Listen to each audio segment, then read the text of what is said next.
साथियों, जय भीम, जय भारत।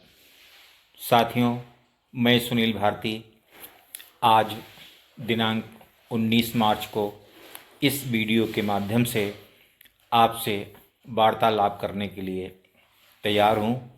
साथियों, काफ़ी लंबे अरसे के बाद मैं ये वीडियो बना रहा हूँ और अपने यूट्यूब चैनल उसके साथ साथ सोशल मीडिया के जो प्लेटफार्म हैं उन पर ये वीडियो आपको आसानी से मिल जाएगा।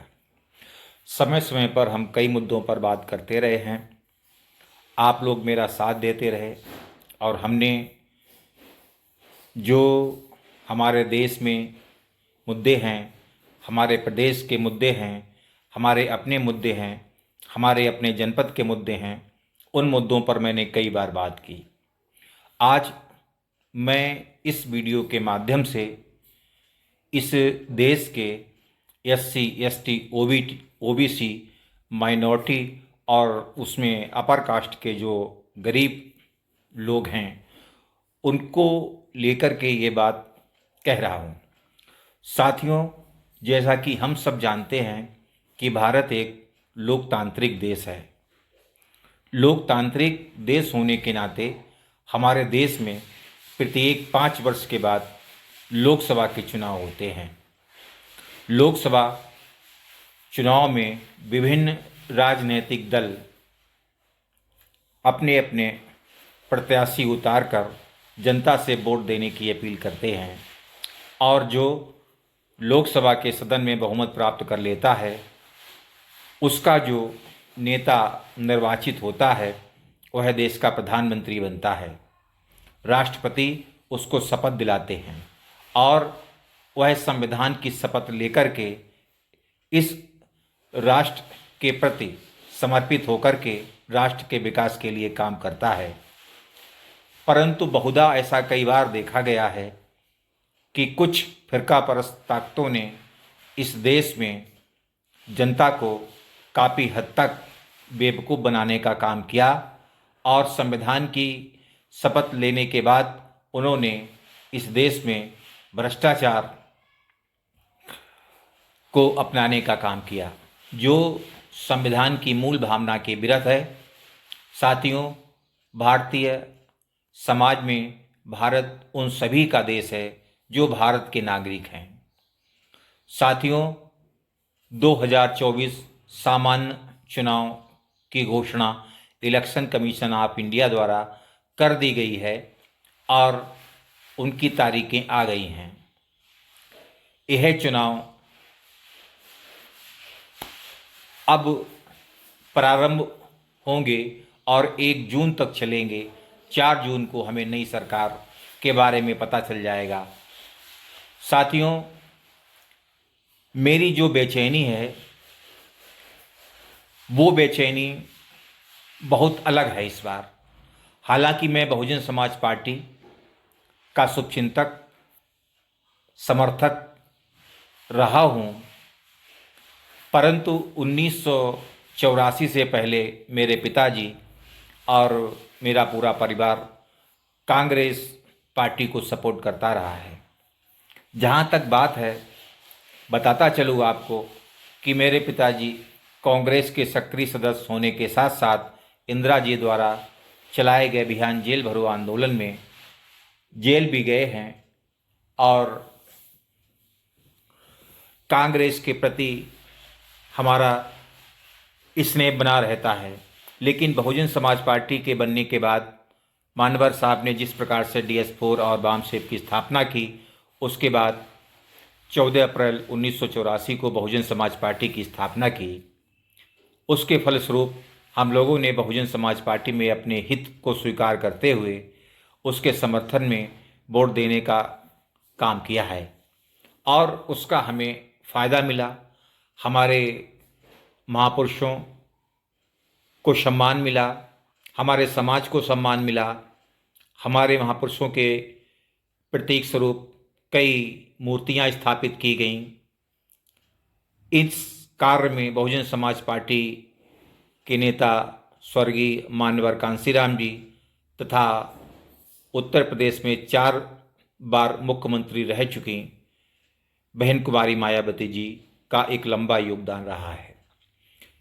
अब पिछले 2014 के इलेक्शन के बाद मोदी जी की जब सरकार आई तो उन्होंने जिस प्रकार से मुद्दे गढ़े तो हम लोगों को ऐसा महसूस हुआ कि सत्ता परिवर्तित की जाए और मोदी जी के विचारों को जो है देखा जाए, देश को एक नई गति मिल सकती है। 5 साल मोदी जी ने सरकार चलाई जिसमें उन्होंने नोटबंदी, जीएसटी जैसे जो मुद्दे उनके घोषणा पत्र में नहीं थे उनको भी उन्होंने लागू किया। काले धन के नाम पर अभी तक एक पैसा भी विदेशों से भारत नहीं आया है, बल्कि 4 भगोड़े भारत से अरबों खरबों रुपए लेकर के भाग गए और मोदी जी कहते रहे कि ये 56 इंच की छाती है, हम आंखों में आंखें डालकर बात करते हैं। यह बात उनकी गलत साबित हुई। भारत में जहां पुलवामा हुआ वहीं पर चाइना ने हमारी कई हेक्टेयर ज़मीन को अपने कब्जे में कर लिया और हमारे सैनिक भी उसमें शहीद हुए, करीब 15-16 सैनिक। ये हम सब के लिए बहुत ही अफसोस की बात थी, दुख की बात थी। उसके बाद 2019 में जब लोकसभा चुनाव हुए, फिर मोदी सरकार ने राष्ट्रवाद का नारा दिया। उस समय पुलवामा हुआ और मोदी जी ने जो है फर्स्ट टाइम वोटर को पुलवामा के नाम पर वोट करने की अपील की। भारतीय जनता पार्टी 330 सीट के साथ फिर लोकसभा में काबिज हुई। उसके बाद मोदी जी ने एक नया खेल प्रारंभ कर दिया। इस देश में सांप्रदायिकता का जहर घोला और ऐसे कई विवादास्पद मुद्दे उठाए। उसके साथ साथ अयोध्या में राम जन्म भूमि पर राम मंदिर भी बना। हिंदुओं की आस्था का प्रतीक सुप्रीम कोर्ट के माध्यम से ये कार्य हुआ, लेकिन मोदी जी ने इस कार्य को पूरी तरीके से इतना हाईलाइट कर दिया, उन्होंने बीजेपी का प्रोग्राम बना दिया। खैर कोई बात नहीं है, धर्म आस्था का विषय है और जहाँ तक बात राम की है तो राम को मानने वाले इस देश में करोड़ों लोग हैं। जो सनातन धर्मी हैं वे सभी राम को मानते हैं। इसके साथ अगर बढ़ें, जब बात आती है इलेक्टोरल बॉन्ड की, इससे पूर्व हमारे देश में जो कंपनियां थीं वो राजनीतिक दलों को चंदा देती थीं तो वह अपनी प्रॉफिट का 7.5% और अपनी रेवेन्यू का 10% तक चंदा दे सकती थीं। परंतु उस समय के वित्त मंत्री अरुण जेटली और मोदी की सरकार ने मिलकर के एक ऐसा नियम बनाया जिसके अंतर्गत कंपनियां चाहें तो वो कितना भी चंदा दे सकती हैं, उसकी कोई लिमिट नहीं रखी। और जो कंपनियां रेवेन्यू के हिसाब से चंदा दे सकती थी उनको भी अनलिमिटेड चंदा कर दिया। उसके साथ साथ ऐसी कंपनियां जो विदेशी हैं और भारत में कारोबार करती हैं, हम इससे पूर्व किसी भी विदेशी कंपनी से चंदा नहीं लेते थे। जो विदेशी कंपनी यहाँ पर व्यवसाय अपनी किसी अन्य कंपनी के माध्यम से करती थी उसको हम सेल कंपनी कहते। वो एक डाटर कंपनी हुआ करती थी, अर्थात उसकी उप कंपनी। उन कंपनियों ने भी जो हैं कई राजनीतिक दलों को चंदा दिया। अभी हाल ही में सुप्रीम कोर्ट ने SBI, state bank of India को एक निर्देश दिया था कि जो राजनीतिक दलों को चंदा प्राप्त हुआ है उसकी आप संपूर्ण जानकारी चुनाव आयोग को उपलब्ध कराएं। चुनाव आयोग अपनी वेबसाइट पर उस जानकारी को डालेगा। साथियों, इस देश में पैसा कहां से आता है, कौन देता है और कहां जाता है, जनता को जानने का हक है, क्योंकि ये पैसा हमारा जो है आयकर, जीएसटी और विभिन्न प्रकार के करों से आता है। तो ये राइट टू इन्फॉर्मेशन 2005 में जो कांग्रेस के समय बनी थी उसके अंतर्गत हमको जानने का ये अधिकार है, क्योंकि हम भारत के नागरिक हैं, कि पैसा कहाँ से आया, किसने दिया और कहाँ गया। साथियों, अब मैं कहता चलूँ कि एसबीआई ने जो डाटा था पहले तो उपलब्ध नहीं कराया और 30 जून तक का समय मांगा, जिसमें सुप्रीम कोर्ट ने अपनी नाराज़गी को जाहिर करते हुए 24 घंटे के अंदर डेटा देने को कहा और SBI state bank of India के वकील हरीश साल्वे ने जो है उस जानकारी को कोर्ट को दिया और एक हलफनामा भी दिया। साथियों, इसके साथ मैं बताता चलूं कि उस जानकारी में भी एक जानकारी छुपाई गई, जो अल्फ़ा न्यूमेरिक नंबर थे वो नहीं बताए गए। अल्फ़ा न्यूमेरिक नंबर का मतलब होता है कि ऐसे नंबर जिनमें alphabet ABC dot dot WXYZ और नंबर 0 1 2 3 अप टू एंड स्वान जो नंबर होते हैं वो पड़े होते हैं, तो उसको अल्फ़ा न्यूमेरिक नंबर कहते हैं। तो यह नंबर एक कोड की तरह होते हैं। ये सुप्रीम कोर्ट, ये SBI के जो वकील हरीश साल्वे जी हैं, उनका कहना है कि ये सिर्फ अल्ट्रावायलेंट रोशनी में ही दिखते हैं, इसलिए ये नंबर हम नहीं उपलब्ध कराए। तो सुप्रीम कोर्ट ने कहा मैंने तो सारी जानकारी जो है आपको देने के लिए कहा था, और इस पर सुप्रीम कोर्ट जब कंटेम्प्ट कर रहा था तो उन्होंने जो है इसके लिए वक्त मांगा। सुप्रीम कोर्ट ने उसको 2-4 दिन के लिए बढ़ाते हुए उन्हें इन नंबरों को उपलब्ध कराने की बात कही। इसके साथ साथ सुप्रीम कोर्ट को जिस प्रकार से भारतीय जनता पार्टी के इशारे पर Harish Salve state bank of India ने सुप्रीम कोर्ट को भी धोखा देने का काम किया।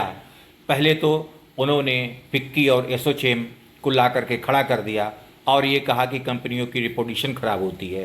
कंपनियां जब कोई काम करेंगी और वह संविधान के विरुद्ध होगा, अगर उनकी छवि खराब होती है तो इसके लिए देश जिम्मेदार नहीं, वो लोग जिम्मेदार हैं जो कॉरपोरेट सेक्टर से जुड़े हुए हैं। क्योंकि ये जो कॉरपोरेट हैं, जिनमें 10-5 नाम बहुत बड़े बड़े नाम हैं, जिसमें अडानी अंबानी जैसे लोगों के नाम आ सकते हैं, उन्होंने डायरेक्ट सीधा चंदा तो नहीं दिया, उनके नाम अभी तो नहीं मिले, परंतु कहीं ना कहीं उन्होंने कुछ कंपनियों के माध्यम से कुछ ना कुछ चंदा दिया है और इन फ्यूचर में वो नाम उजागर होंगे। क्योंकि जब उस डेटा का मिलान होगा, हमारे जो एक्सपर्ट हैं, जो इस देश के हमारे पत्रकार हैं, जो गोदी मीडिया से अलग हैं, वो सब डेटा निकाल लेंगे कि कहाँ चंदा किसने दिया और कैसे गया, कब दिया। इसमें से जो चीज़ें उजागर हुई वो ख़ास तौर से ये रहीं कि जब जिन कंपनियों पर CBIT और ED की रेट पड़ी, उसके बाद इन कंपनियों ने 1-1 करोड़ के कई बॉन्ड जो है राजनीतिक दलों को दिए। सबसे ज़्यादा जो चंदा है वो भारतीय जनता पार्टी को मिला, उसके बाद TMC जो कि ममता बनर्जी की पार्टी है, उसके बाद कांग्रेस। ये 3 बड़ी पार्टियां हैं। उसके बाद छोटी छोटी पार्टियों को भी जो अपने अपने स्टेटों में रूलिंग हैं उनको भी चंदा मिला। लेकिन इसमें खास बात ये रही कि बहुजन समाज पार्टी BSP को इसमें कोई भी चंदा इन कंपनियों के द्वारा नहीं मिला। वजह कुछ भी हो, क्योंकि इसमें बहन कुमारी मायावती जी कहती रहती हैं कि वो धन्ना सेठों से पैसा नहीं लेती हैं, अपने जो कैडर के लोग हैं उनसे चंदा लेती हैं। यहाँ पर उनकी बात यह सिद्ध होती है कि BSP ही एकमात्र ऐसी पार्टी है जो गरीबों के पैसों से चुनाव लड़ती है। हालांकि उन पर ये कई बार आरोप लगते हैं कि वो पैसा लेकर के टिकट देती हैं। तो पार्टी है, अगर पार्टी फंड में कोई दान देता है, क्योंकि पार्टी चलाने के लिए पैसे की ज़रूरत पड़ती है, पैसा जब धन्ना सेठों से नहीं लिया जा रहा है तो पार्टी को पैसा चाहिए। तो इसके लिए जब किसी व्यक्ति को हम टिकट देते हैं तो उससे अगर हम कुछ चंदा ले लेते हैं पार्टी को चलाने के लिए, तो इसमें कोई बुराई नहीं है। साथियों, इसके साथ बात करता चलूँ, अब बात यहाँ पर आती है कि जो यात्रा राहुल गांधी ने अभी निकाली और इससे पूर्व उन्होंने भारत जोड़ो यात्रा की, जो कि लगभग 4000 किलोमीटर की थी। उसके बाद 14 जनवरी से उन्होंने जो यात्रा प्राप्त की और 17 मार्च को शिवाजी पार्क महाराष्ट्र में ये जो संपन्न हुई, इस यात्रा के निचोड़ में यहाँ पर जो चीज़ें रहीं उनमें से मैं कहना चाहता हूँ कि इलेक्शन कमीशन ऑफ इंडिया के नोटिफिकेशन के पूर्व की स्थिति और उसके बाद की स्थिति में काफ़ी अंतर है। साथियों, ये जो पार्टियां हैं तो इनमें से 2 गुट नज़र आए, एक NDA और दूसरा इंडिया। हालांकि भाजपा के लोग इंडिया इसको ना कह करके इंडी अलायंस कहते हैं। खैर, मोदी जी ने तो इसको घमंडिया अलायंस भी कहा, जो कि उनकी व्यक्तित्व से ऐसा लगता है कि इंडिया शब्द बोलने में उनको दर्द होता है और वो खुद को कहते हैं कि मैं भारत माता का पुजारी हूँ, भक्त हूँ। तो भारत माँ यानी भारत को ही इंडिया कहते हैं। तो Bharat that is called India. तो जो व्यक्ति इंडिया शब्द अपने मुंह से नहीं कह सकता, उसका सीना 56 इंच का है या 36 इंच का, ये हम सबको देखना बाकी है। इस देश के प्रधानमंत्री को अपनी गरिमा में जो जनता के सामने बातें करनी चाहिए, और जिस प्रकार की नौटंकी उन्होंने सदन में की थी, जिस प्रकार की मिमिक्री की थी और जिस प्रकार की स्टेज पर वो मिमिक्री करते हैं, वो किसी से छुपी नहीं है। जुमलेबाजी उनका एक सबसे बड़ा उदाहरण, और किसी भी मुद्दे को भुना लेने की उनके पास एक कला है।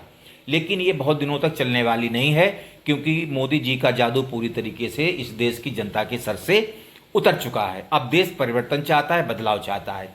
इस क्रम में मैं कहना चाहूँगा कि मैं दलित समाज से हूँ, और दलित समाज से होने के साथ साथ बड़ी जिम्मेदारी से मैं ये कह रहा हूँ कि इस बार हमारी लड़ाई संविधान और लोकतंत्र बचाने की है।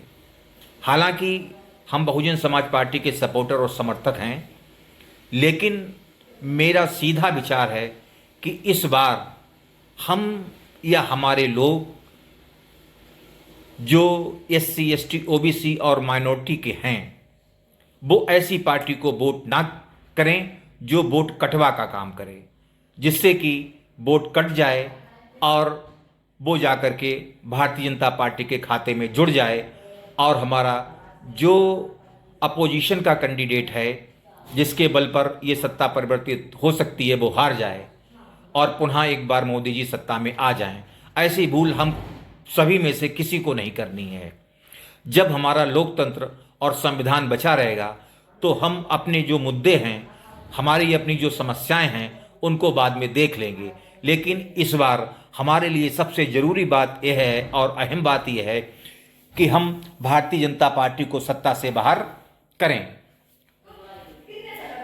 साथियों, इसमें मेरी अपनी ये व्यक्तिगत विचार है और मंशा है कि दो अलायंस हैं, इंडिया और NDA।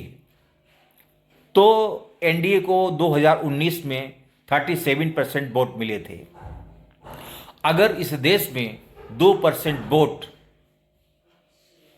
बीजेपी के खाते से हटकर इंडिया गठबंधन की ओर चले जाएं, तो बीजेपी 35% पर सिमट जाएगी और इंडिया गठबंधन 2% वोट ज़्यादा पा जाएगी। ये 2% vote minimum Bharatiya Janata party को सत्ता से पूरी तरीके से बाहर करने के लिए, उनके साथी जो NDA के लोग हैं, उनको बाहर करने के लिए काफ़ी हैं, क्योंकि 35% वोट में उनका बोरिया बिस्तर बन जाएगा और वो भारतीय जनता पार्टी 150 से लेकर के 175 सीट और उनके साथी लगभग 45 सीट, अर्थात कुल मिलाकर के NDA की बात करें तो 200 से लेकर के 200 सीट से ज़्यादा नहीं पा पाएगी।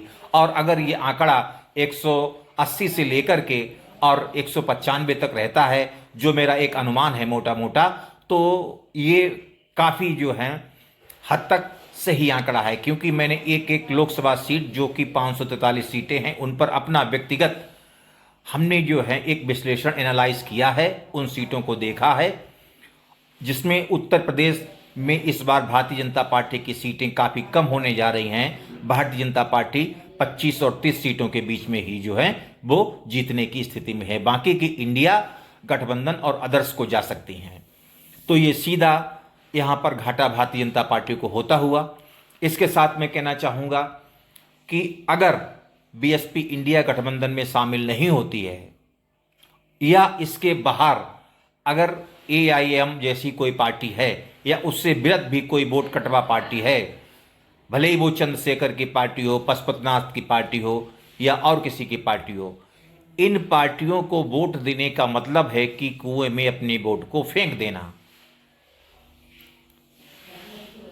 तो मैं ये कहना चाहता हूं कि हमारी लड़ाई इस बार भारतीय जनता पार्टी को हराने की है, किसी अन्य दल को सत्ता में स्थापित करने की है। तो मैं सीधे तौर पर कहता हूं, इस बार हम भावनात्मक ना हों। अगर BSP इंडिया गठबंधन का हिस्सा होती है और उसके कैंडिडेट जहां रहेंगे, हम पूरी ताकत से बीएसपी के सपोर्ट में वोट मांगेंगे, वोट डलवाएंगे और सीटें भी जितवाएंगे। उत्तर प्रदेश हो या उत्तर प्रदेश के बाहर, अगर बीएसपी इंडिया गठबंधन में बाहर रहती है और वो खड़ी होती है, हमें लगता है कि बीएसपी जीतने की पोजीशन में नहीं है, तो चाहे वो एससी का हो, एसटी का हो, ओबीसी का हो, माइनॉरिटी का हो, अपना वोट बर्बाद ना करे, वो सीधा इंडिया गठबंधन की पार्टी को करे, चाहे वो समाजवादी पार्टी हो, चाहे वो आरजेडी हो, चाहे वो महाराष्ट्र में एनसीपी हो या उद्धव गुट की शिवसेना हो, चाहे वो पार्टी कर्नाटक में कांग्रेस की हो, चाहे वो पार्टी तमिलनाडु में कांग्रेस की हो, चाहे तेलंगाना में कांग्रेस की हो, चाहे वो अन्य भी कोई पार्टी जैसे केरल है, आंध्रा है, इनकी पार्टियां हों, हम वोट सिर्फ इस बार इंडिया गठबंधन से जुड़े हुए दल को ही करने जा रहे हैं।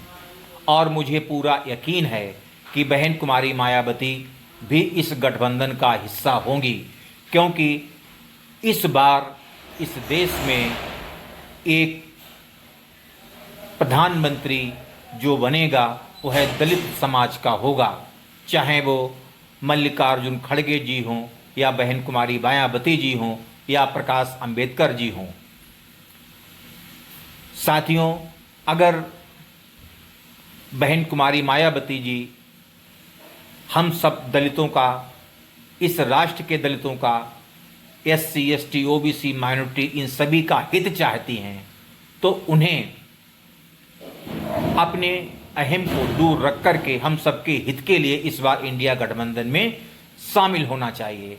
और उन्होंने जो कैंडिडेट डिक्लेयर किए हैं उन्हें वापस लेकर के ऐसे कैंडिडेट स्थापित करने चाहिए जो इंडिया गठबंधन का हिस्सा हो।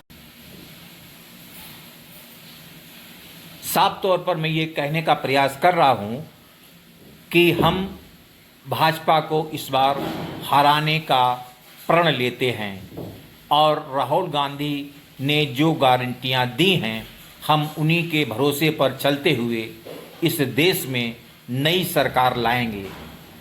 प्रधानमंत्री का चेहरा मेरी पहली पसंद बहन कुमारी मायावती जी हैं। अगर मल्लिकार्जुन खड़गे जी भी प्रधानमंत्री बनते हैं, प्रकाश अंबेडकर जी का भी चेहरा सामने आते हैं, तो मैं उनका समर्थन करूंगा।